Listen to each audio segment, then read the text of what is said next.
বিয়ে শাদীর কথা যেটা আমরা ডিস্ট্রাক্টেড হয়ে গেছি, যেটা করি আজকাল যখন বিয়ের করি আমরা বলি যে এই একটা আয়াত যদি মানেন কোনো ঝগড়াঝাটি থাকবে না, একটা আয়াত মানলে ঝগড়াঝাটি থাকবে না। উদাহরণ দিই আমি, যে ধরেন বউ বলতেছে চলো না বইমেলায় যাই, হাজবেন্ড বলতেছে বইমেলায় কি হয়, বইমেলাতে সব পর্দা মেয়েরা ঘুরে বেড়ায় আর ফাইসা সব, ওই নাস্তিকদের জন্য আলাদা স্টল থাকে, আরো যদি মাতবরের বইয়ের আলাদা স্টল থাকে, ওখানে গিয়ে কি হবে, ঝগড়া লেগে গেল দুজনে। তো ধরেন এই আয়াতটা যদি মানেন যে তোমাদের ভিতর সকল বিবাদ বিসংবাদ কার কাছে নিয়ে যাবে, আল্লাহ এবং তার রাসূলের কাছে, তাহলে কি দেখতেন যে হাজবেন্ডের পারমিশন ছাড়া একটা ওয়াইফ ঘর থেকে বাইরে যেতে পারে না, বাইরের কাউকে ঘরে ঢুকতে দিতে পারে না। শেষ হয়ে গেল না ঝগড়া? সে কিন্তু হাজবেন্ডের মানতেছে না, সে আল্লাহ রসুলের একটা কমান্ড মানতেছে, হাজবেন্ডকে মানতেছে না। যতদিন সে বিবাহিত তার বেলা এটা প্রযোজ্য, সে ডিভোর্সই হইতে পারে, পরে এই হাজবেন্ড ছেড়ে দিতে পারে, আর কি এই হাজবেন্ডের কথা তার উপর খাটবে না।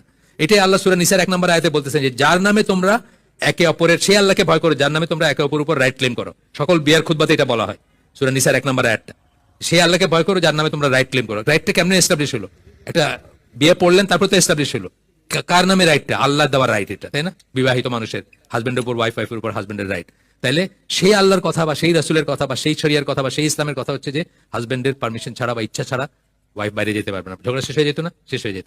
শুধু এই অ্যাডটা যদি মানতে, বুঝতেন যে এটার মিনিং কি। সকল ঝগড়া যেতে, আবার উল্টাটা হাজবেন্ড এসে বললো যে তুমি রোজ 1 ঘন্টা করে আমার মায়ের পা টিপা দিবা, বললেন না এটা তো আমার কাজ না। ওয়াইফ বললো এটা আমার কাজ না, ধরেন মানে এমন ভাবে বললো যে দিতেই হবে, বলে না এটা আমার কাজ না। আচ্ছা ঠিক আছে, আবার আল্লাহ রসুলের কাছে নিয়ে যাই, তাহলে আমরা দেখবো যে এটা তার কোনো কাজ না, তার কোনো দায়িত্ব না। হাজবেন্ডের মায়ের পার্টি বা হাজবেন্ডের দায়িত্ব, তার দায়িত্ব না। সে যদি এখন হাজবেন্ডের মন খুশি করতে গিয়ে করে সেটা ইহসান, কিন্তু তার কোনো দায়িত্ব না। এখানে হাজবেন্ড ভুল, সুতরাং সলিউশন হয়ে যেত। তো আমাদের ঝগড়াঝাটিগুলো লাগে কি, আমরা ইসলাম মতো চলি না এবং ইসলামের কাছে সলিউশনের জন্য যাই না। ইসলামের মতো করে চলি না, আবার ইসলামের কাছে সলিউশনও খুঁজি না যখন ঝগড়া লাগে বা এই হয়। আচ্ছা,